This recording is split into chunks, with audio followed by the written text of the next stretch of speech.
suggesting that we share information with the enemy. I think it's important, however, that we share information with the American people.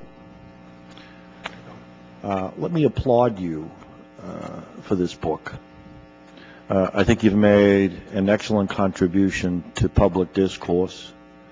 I think there is much for all of us to learn, not just simply the next administration, but Congress on both sides of the aisle. This is not a partisan issue.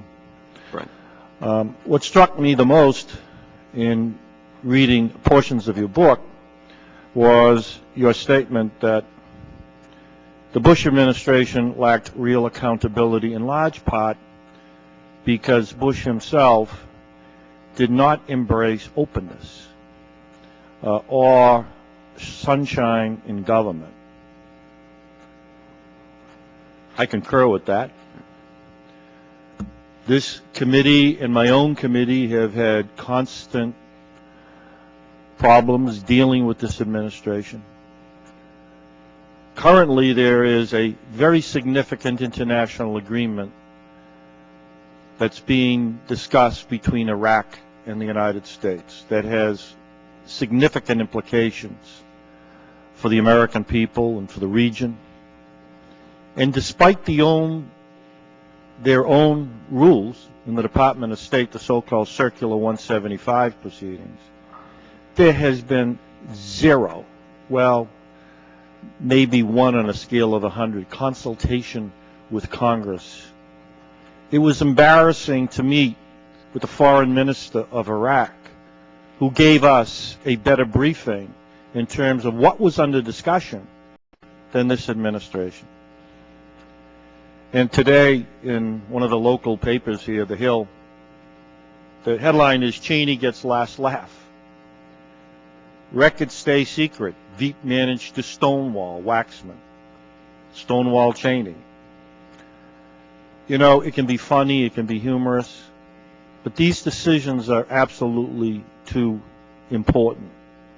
So I think you made a real contribution by opening up the debate as to what is the quality of public discourse among the institutions that this democracy relies on. And at its core, we have to have an informed citizenry. And I agree with you. I voted against the war, as did 133 of my colleagues, 125 of which, by the way, are Democrats. There was a majority of Democrats that voted against the war simply because of information in the public domain. They were heroes, like a Greg Thielman. Nobody here would know who he is. But I had him to my office. He's from the Department of State. He said, I've read everything, Congressman Delahunt. There is no nuclear weapons program. There just simply isn't. It was a hard sell, and a tragic one at that. But I think we have to look forward. I'll tell you what I found really disturbing, and I'd be interested in your comments, was the secret declassification that no one else knew about except President Bush and Vice President Cheney. You didn't know about it. None of us knew about it. Is this how we operate a democracy?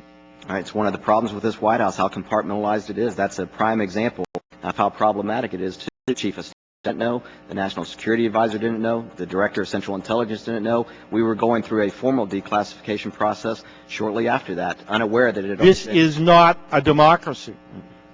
Well, where you classify and then declassify and reclassify and keep everything secret.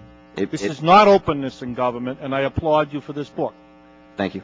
And it was earlier stated that your book, others have been saying this, you have plenty of company.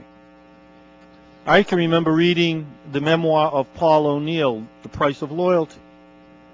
He was stunned because at the first National Security Council, he was in the room, he was the principal, and the discussion about Iraq and the instruction by the president to Rumsfeld and the then Joint Chief Shelton to prepare military operations. That was 10 days after the inauguration of the president, prior to 9/11.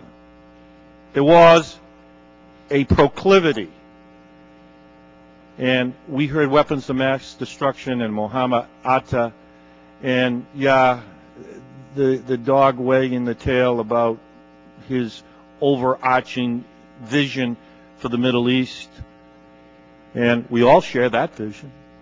But how do you impose it? Right. Is my time up, Mr. Chairman? Well, there's a red light on the desk. Okay. Well, could I have just another? Can I have another 10 seconds? Of course. I would. I chair, as the chairman indicated, the oversight subcommittee on foreign affairs, and I would like to have you and Paul O'Neill come before that committee after the election, so there won't be any impugning of anyone's integrity, and give us a view of the process, or lack thereof, because that was Paul O'Neill's problem as well as yours. There was no process. It was all gut and intuition.